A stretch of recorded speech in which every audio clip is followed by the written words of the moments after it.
Today, I analysed Mission Antarctica. This was a super fun episode and I really enjoyed the analysis. Hope you guys enjoy. Alright, we got 3 minutes and 51 seconds to get through, so let's just get straight into it.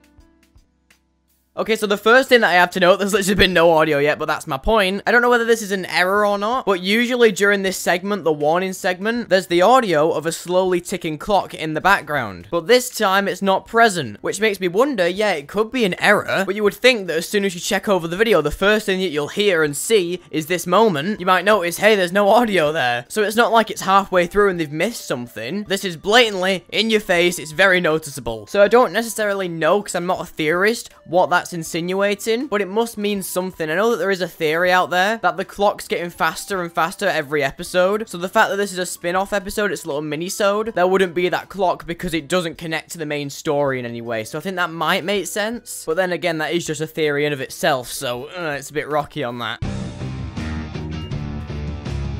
Okay, this sheet. Also, great music in the background, by the way. But while this sheet gives us some humor to laugh at, it also gives us what it's meant to give us, information. So we obviously know the location, they don't know the target, they have a bit of a description, but down in the info section, we can clearly see, in retrospect, that this is the first time in the Helluva series where the target that IMP has to hunt down isn't a human, which doesn't necessarily mean anything. I just wanted to point that out. There's no real symbolisms behind it, it's simply just a good thing to note. Boom, first thing, Asmodean crystals being used, and I do have one thing to know. I'll just play this clip now. Ah, that was a big jump. Christ, stop stick. IMP is absolutely freezing, and I don't necessarily think that it actually stems from the fact that their equipment isn't very good. Yeah, that is a factor, but at the end of the day, the equipment that they're wearing would satisfy the needs of an average human. This just shows us and symbolizes that hell is burning, since these imps have not only evolved to be completely red in skin tone because of how hot it is, but they're also so climatized to the warm environment that when they hop into this environment with all the equipment on, they're still freezing, because it's like grabbing a person from the middle of Africa near the equator and chucking them somewhere cold like Norway or northern Canada. And when I say throwing, I mean throwing, since that would be the only real way to mimic the Asmodean crystal, since the crystal just goes boop and they're there. So yeah, in my allegory there, you'd literally have to grab someone, put them in a slingshot, and then fly them across the globe to get the same effect as this right now. Maybe it's not the best one. And a relatable funny thing in the animation here, Blitz goes straight for his nose and covers his nose, because as you would know if you've been in like a frosty weather before, quite cold, your nose freezes up first, because I'm pretty sure it's the part of your face, because your face is quite warm, it's the one part of your face that doesn't have the most blood vessels, so I'm guessing that's why it gets cold first, but it's quite a cool thing to add. Yeah, look at Helluva Boss with its demon mythological characters being relatable to humans. How about that? I'm freezing my low red cock off. Where is that thing supposed to be? The client said it was near the research station. Look at him, just in absolute peril and disarray. Can I just say one thing about the animation? It does look very clean. That's one thing about Helluva Boss as it's gone through the years. If you look at the first episode's animation, not including the pilot, because the pilot is completely different, but even the first established episode compared to the short now, though this is a short, and yeah, there would have been more fine-tuning gone in because it's not a big, long episode, you can still bring up the point that the animation is so much better. You can see how the team's evolved and as they've brought on more people. There's a lot more thought gone into the movements and the choreography with the fight scenes and everything in the show. So yeah, big ups to Vivian and the team. Mr. Positive's back. Cryptid, yeah, positive. Let's go. That research station? I said this in my reaction, but Moxie going, that research station? Great job from Richard Horvitz there. He's an amazing legendary voice actor, and it really shows. He's able to articulate through his voice any emotion, mix of emotions, effect, tone, all those things. Really great job from him. But then again, my opinion doesn't really matter because I am this little speck, and he's probably got thousands of those little specks telling him he's good every single day, but it's always great to add to it.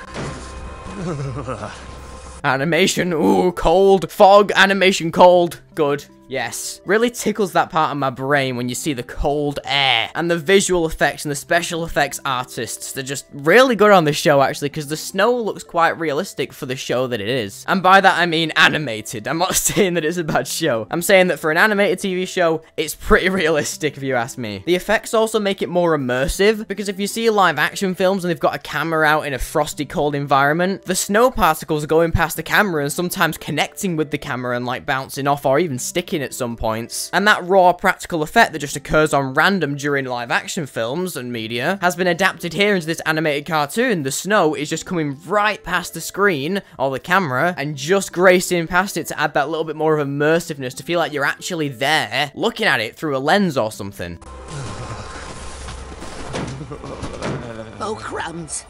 That can't be good. And one thing that's really important to note is that from the moment that they enter this realm, this earthly realm in this Antarctic climate, the tension is building constantly. From little moments such as when they show the outpost and it slowly zooms in as the music rises. There's that real theatrical element to them going from the snow outside towards this outpost and eventually entering. It's a really important thing used in media to build tension, and what is that thing I've not actually mentioned? It's silence. That raw, uncanny feeling of nothing really happening. You can just hear the ambience of the surroundings, such as the snow and the wind, and as the wind graces through the snow particles, it makes that sound, if you know what I mean. It's a great tension builder, and especially when it's in tandem with the music as it slowly rises, it really keeps you on edge, even in a short format like this. So the oddly creepy absence of vocals really enhances the scene, because you can just hear them shivering, and like I said, the wind and stuff like that, the snow particles, everything, the short walks on the snow as it goes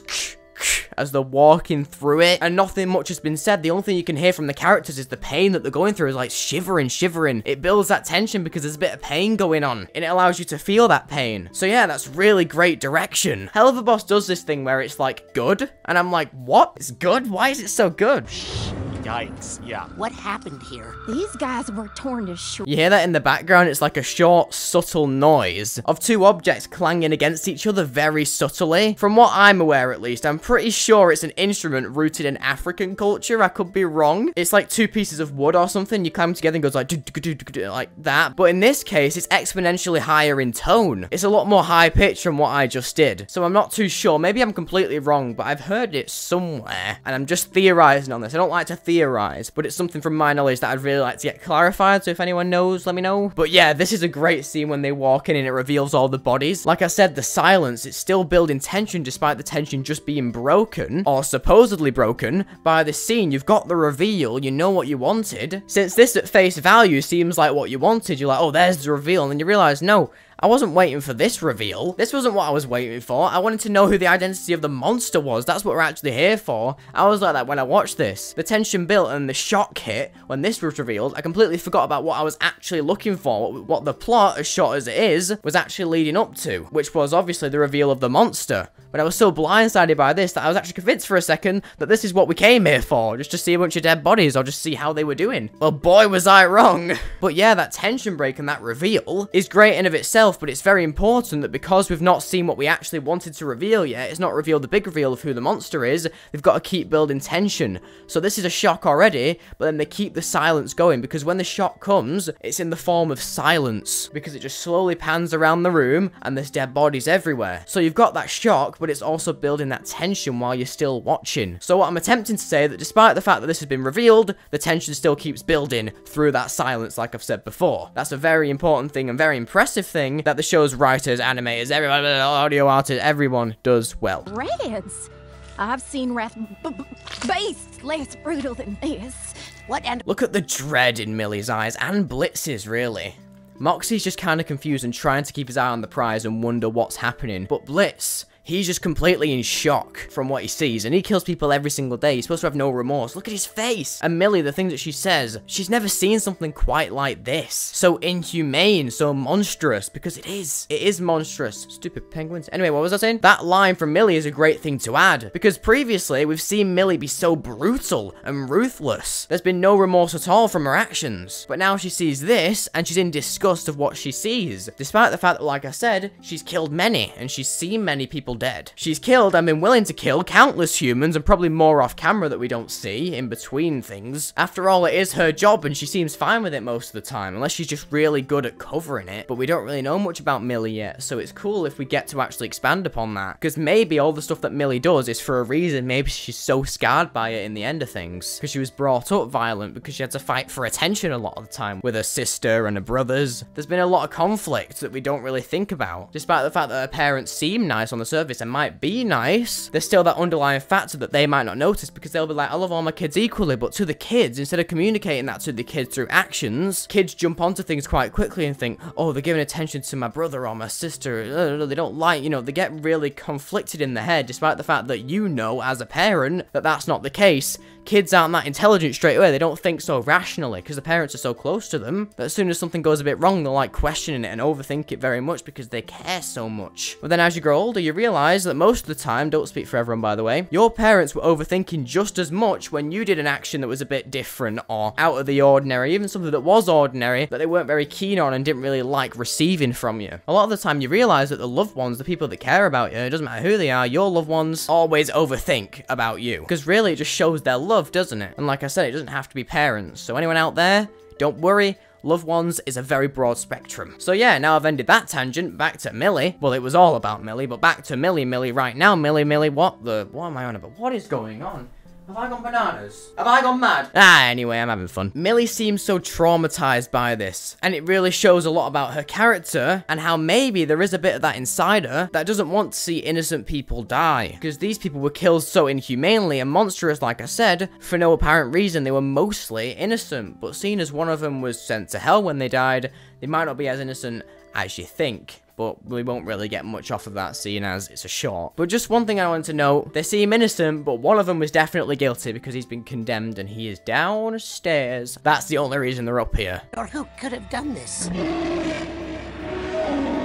Great direction. You hear the roar, but you don't see the silhouette for a split second, maybe 0.5 seconds, maybe 1 or 2 seconds up to that point. I didn't really measure it, but it allows you to have that little shock moment, like, whoa, we're gonna find him. It breaks the tension again for what you're actually looking for. It breaks that tension now. Once again, within probably 30 seconds of each other, the tension's been broken and a reveal has been made. That roar has been placed perfectly before you actually see the silhouette of the beast. So that is something there, a little touch, that hooked me in that little bit more. And then, as you see the silhouette, it just shows this monstrous creature and makes it seem so big. Because Blitz is there and he's looking down on this, by the way. He's on an elevated platform, and the fact that that monster is so big and takes up so much of the frame despite being probably hundreds of meters away, and on top of that, being viewed by the camera from a lower angle from Blitz when he's seeing that at an angle, and we're right next to him, so angle. It characterizes this creature as being massive, basing that decision off the way in which this creature is viewed by us, the viewer. Great stuff.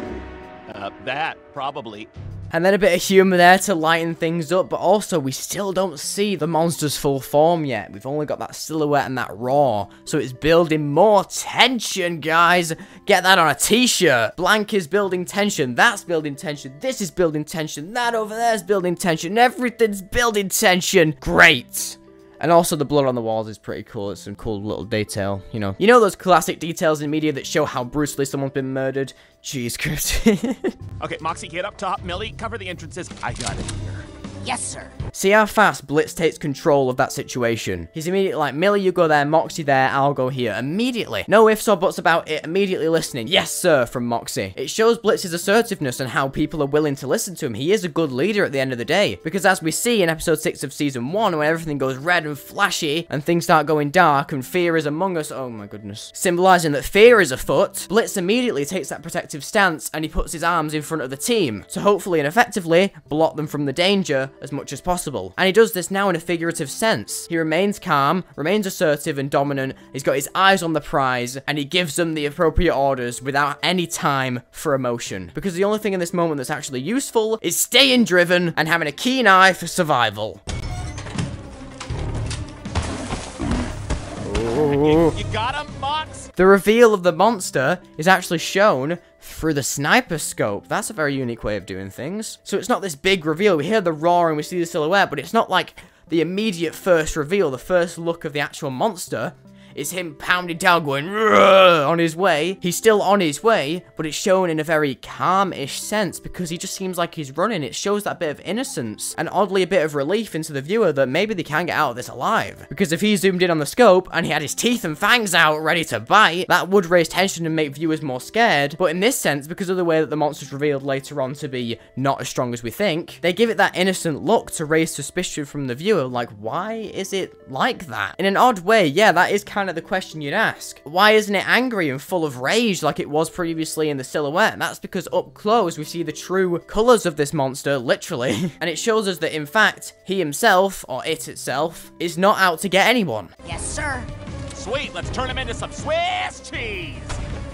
Yeah, that joke there. A little bit of humor to liven it up. That's what's great about Helluva Boss in those tense situations. They always break it up with some humor. And it's not like the Saturday morning cartoon humor that you see from like Spider-Man or like the Teen Titans, the old one. It's just some really crude humor that's outrageous and really out of place. Because most times in things such as the Teen Titans, like I said, or Spider-Man, Spidey has the upper hand a lot of the time. He'll be like zipping around and teasing his villain, and then making quips and jokes. But this time, there's a really high chance that this thing could absolutely flatten him. And the way that this camera's directed, and all of the speed lines on the screen, and the matter of how fast this creature actually is, and how big it is, with the camera direction making it look huge, there is definitely, seemingly, no advantage on Blitz's part here. Blitz knows that he can die at any moment, yet he still makes jokes. That's what's different between him and other bits of media. Because like I said, they'll get the upper hand and make quips, whereas Blitz, no matter what the situation, will always use quips to get himself back into that mindset of being driven and determined. Because those quips that are most of the time overtly sexual, which is completely fine, that's his type of humor,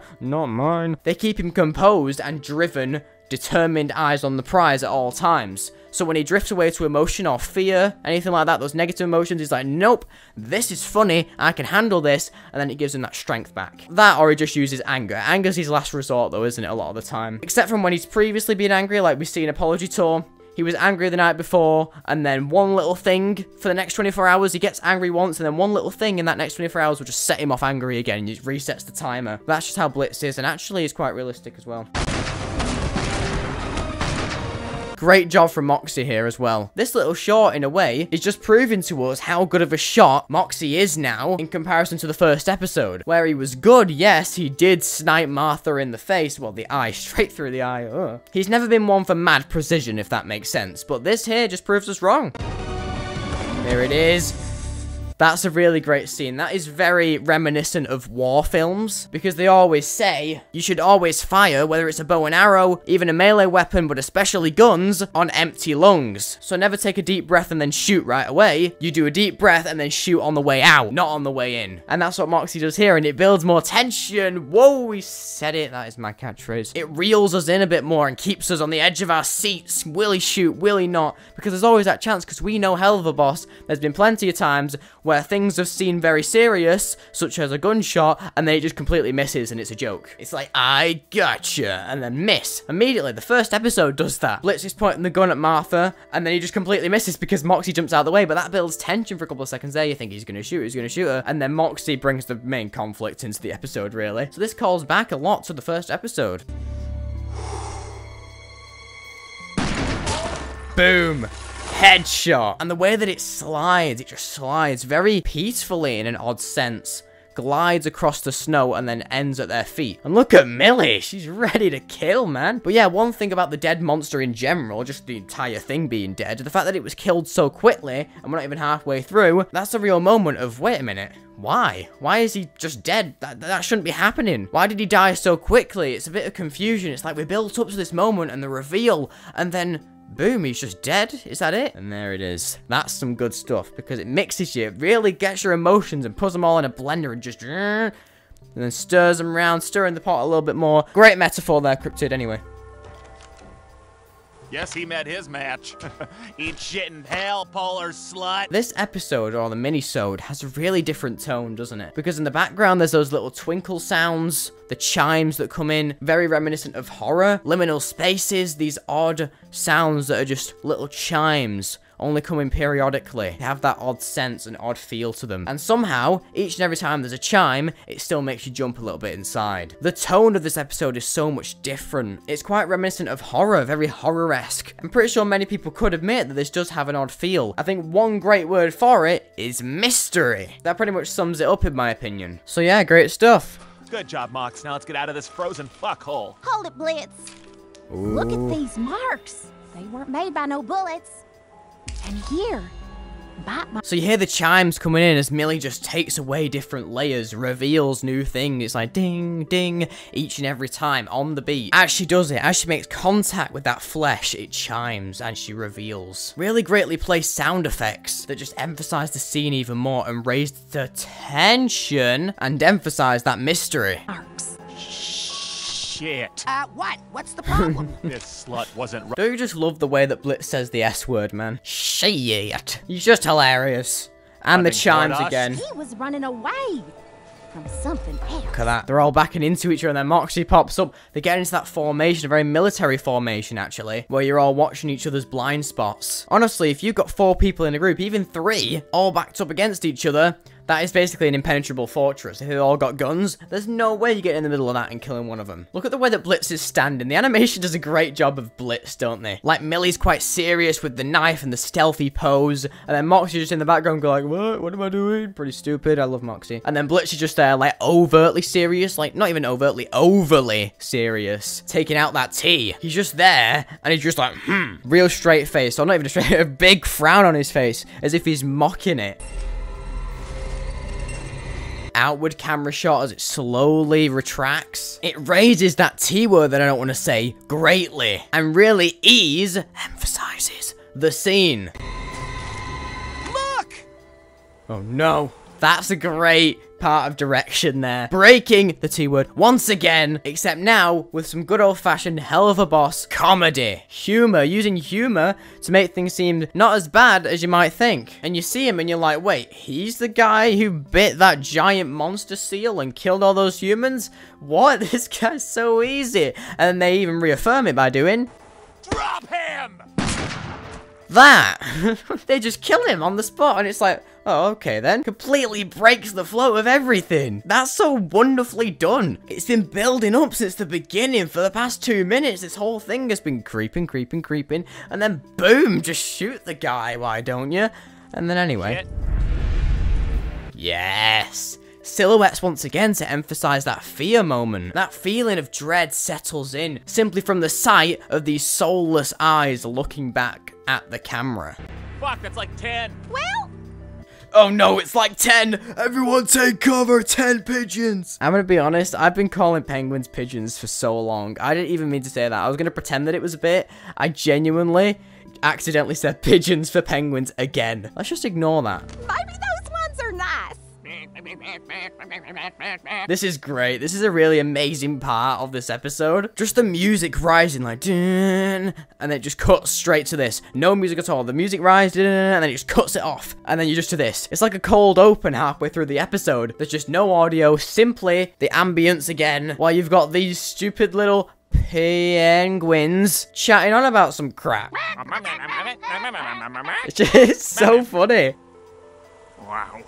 There it is, more comedy. Also, yeah, just hold on a minute. Just give me a second. All right, okay. Thanks, Google. Thanks. Building tightness, and I've just lost the flow because I just did that whole bit. Anyway, whatever I was gonna say, it involved that word. They're not! Run!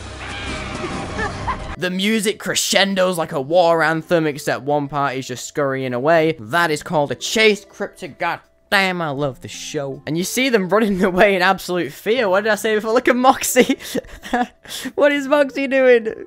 Little goof. But completely contradicting what I said before when I said Blitz has a level head and he's a really good leader. Let's just run away now. Okay, yeah, end that one real quick. Sharp teeth. That's really cool. That's a nice scene when they're just like gliding down the hill or the mountain. Pretty cool. But then, he face plants, quite frankly. But he takes the assertive position again, and Millie helps him to get things into shape, because they're really out of control right now. And these guys are just saying slurs over and over again. You know, this is a real problem in the society that this guy's living. Get us out of here! I can't just make it go, okay? So, this is a really great thing to note because we know, and I've said this before, Stolas was very driven on the night of full moon. He gave him that crystal as a side note. his main focus was to just end the arrangement. And he did when Blitz came at him with accusations, completely disregarding the explanation of how this thing works, all diverted only to focus on clearing his name from those accusations that Blitz was throwing at him and arguing back and trying to just say, oh, I'm doing this and I care about you and you're wrong because of this and I'm wrong. No, you're wrong. And then this is what it's led to. He's not got a clue how to use it. And the thing is, he knows how to open it originally. I think he just rubs it or something. I don't really know. But then he can't do it again now because he's in a stressful situation. He's completely forgotten. He's gone out of his mind because he learned how to use it because Stolas didn't bloody tell him. So he's just sat there like, what do I do with this, man? I can get here to start with, but I don't know the rest of the things. I've completely forgotten in this moment because no one has told me. I've just learned and then I've forgotten, then I need to learn again and I have to keep relearning myself because no one sat me down and actually made me focus on it and learn. It's just something that he's picked up, and over time he will keep mistaking. Then he'll eventually just have it ingrained in his mind. But if someone just told him Stolas on that night, he wouldn't have all this trouble and it wouldn't take him like 2 weeks to finally get it ingrained in his memory. Because Stolas would have just told him the first night, he'd be like, okay, yeah, I'll write that down on a mental note, do it tomorrow, remember. And it was all peaceful, but it wasn't because neither one of them said sorry for the things they did. Anyway, that's a whole other tangent that I've already covered on this channel. Great. To the fucking thing. He's just absolutely no clue what he's doing. And all these penguins are sat there and they're trying to get insane slurs. And it's just, the comedy is back now. Because the tension is just, I mean, the T word has been broken. God damn it, man. Jeez. Anyway, now there's none of that. All bets are off from the team right now. It's just humor. Helluva Boss is back again, and it's a funny little adventure. And that's what's great about these shorts, because people were complaining, blah, blah, blah, blah, blah. This was before I deleted Twitter. They were all like, dude, the main premise of Helluva Boss is that these guys go on missions. And it's like, well, yeah, that was the pilot. Things change, but okay. And then Viv has been very kind, and what has she done? She's given us a mini-sode that is very much like a Saturday morning cartoon show, a little episode that's usually about 15 minutes on Cartoon Network and stuff, so this is only a third of that, maybe a fraction, yeah. So this really is a third of like a Gumball episode where they just do little antics or anything. So it is quite like a Saturday morning cartoon thing. And they've brought that back through these minisodes, and hopefully they'll do more where IMP go on missions and just be goofy, while also adding little bits of extra knowledge for the main story that won't actually affect it in any way. It just gives us more knowledge on things that we already know, such as the crystal's been given, and then this is just showing us how he's getting on with the crystal. It's not going to be like these minisodes are giving us like big lore drops. It's just expanding on current lore that doesn't really affect the story whether it's known or not. It's like, how is Blitz getting on with the crystal? We'll probably find out in the next episode anyway. This just gives us a little bit of insight in between the last episode and the one to come, of just how things are going on in between without any big things going on. So yeah, actually fan service is working out, because though people always and probably will still have criticisms, Viv is bringing back this. What people want. What some people want, anyway. I just like shows. I just like having fun, watching things. The premise isn't that important a lot of the time. You know, the premise is good, but like a lot of the time I just enjoy it for what it is. Even if it's not my art form. That's just me though, by the way. It's from love. Just brute force it. You gotta treat it well. Okay, well, I've paused on that frame. And the little bit of humor here where Moxie shoots that guy, goes, ah, this is Sparta. I said that in my reaction. This is what I mean by adding additional lore bites. Getting these tidbits through these little mini-sodes of how things are going on, such as Millie back at home, or Sally Mae back at home and how she misses Millie. And then now, how this crystal actually works. A little bit of an insight into that. It doesn't affect the story in a major way, because if they do come up again, such as the crystal working, or Sally Mae pops up in a later episode, she'll probably just explain this bit over again. But it just gives us that little bit of insight without having a full episode and having to wait for that entire episode to come out to find this bit about Sally Mae or how the crystal works. These little bits in between give us little tidbits that will probably be expanded upon in a later episode, but just allow us to understand them before anything else happens. That makes sense? Cool. Damn, that was a mouthful. Okay, this is cool. I mean, I don't know. I don't know. I've never been good at this shit. I've never been good at this. Are you sure? If he's never been good at this lust crap, then what the hell's he doing with Stolas half the time? He must enjoy it for whatever it is. It's definitely not for the love, because he must have enjoyed it the first time when there was no love involved. I mean, there was kind of a bit of love, there was deep-rooted love. You know what? I'm just going to ignore anything that I was about to say, because it would have been a giant ramble, and this video will be 20 minutes longer, which you guys would probably like, actually. Probably should have done that anyway. Also, the audacity for him to say in Season 2, Episode 3 that Chaz is bad in bed. Are you joking? You can't say that if you're saying you're terrible. Tom, hypocrite. Guys, making a big essay, a 5-hour Helluva Boss essay, why Blitz is a hypocrite. People say Stolas is the hypocrite, right? I've seen documentaries, I've seen video essays on Stolas, the hypocrite. I've not finished them yet, though, so don't give me spoilers, please, guys. It's a really important documentary.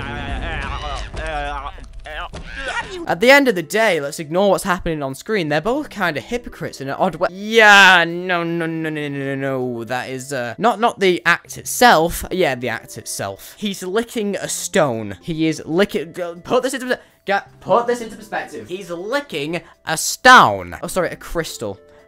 This is so funny. I love this little mini-sode. This is like a really great ramble because it really got there. I was like, dude, this is amazing. It's just hilarious. It's just really is hilarious. Not know how to do this. Moxie, I'm a fucking top.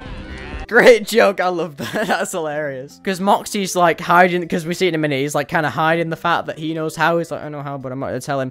How do you not know how? It's so easy. He's really trying to perform that. Stop trying to hide it, Moxie. We know you're really great. It's very obvious in a few seconds. Look at him. He's like fighting him off. Sorry, spelling the alphabet. This is a funny one. Look at him with his little blush. But the fact that he's like trying to... See, he's got that blush on and then a bit of anger mixed in while shooting. It's like he's trying to remain eyes on the prize. What he's supposed to be doing, he's supposed to be shooting at him. But he's also like, Blitz, come on, dude. Hey, CP. ACP, ED. I knew that. I knew that.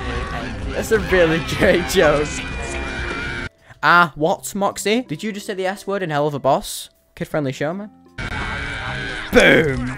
And then the erotic music really breaks the flow once again in the best way possible. Amelia like, I'm trying to lay it. And then Blitz's little blush. This is just a great bit of comedy, isn't it? Oh, look, it worked. And the way that he recovers, dude. Oh, Moxie's so cool. He's like, can we go, please? Come on, guys. It's so easy. You should have known how to do it. And then Blitz is just stood there like saliva all over him. Okay, guys. Time to do it. This is really great. Also, one thing. Proceeds to get a match, light the match, but instead of actually lighting the match on its own, lights the match with the other matches. And then just chucks the matchbox in and then keeps one match. For no reason. They're all there, they're getting burned, like, slurs.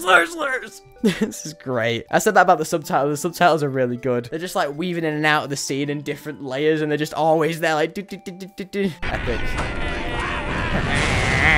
They've got that weird little decapitated one. The explosions, well, explosion effects are good in this show, though. The special effects, like I said, visual effects, special effects, blah, blah, blah. Really great team, because that's impressive stuff. Really impressive. You know how hard this stuff is? Well, animation itself is hard, but adding all these fire effects is hard as well. Also, why is he so buff? I called him a pigeon in my reaction. I need to stop calling him pigeons. That was so good, wasn't it? That was really great. Honestly, I hope we get more of these because they're just hilarious to listen to, watch. You know, you're supposed to watch them. I don't know why I was just listening to them. I don't listen to them, guys. I watch them, trust me. Oh, have you watched Helluva Boss? I've listened to it. What? What do you mean? I sure as hell wonder who the next minisode will be about next. Get it? Hell for Helluva Boss, I'm so funny. Anyway, I thank you all for watching, and I'll see you later. Stay positive. Goodbye.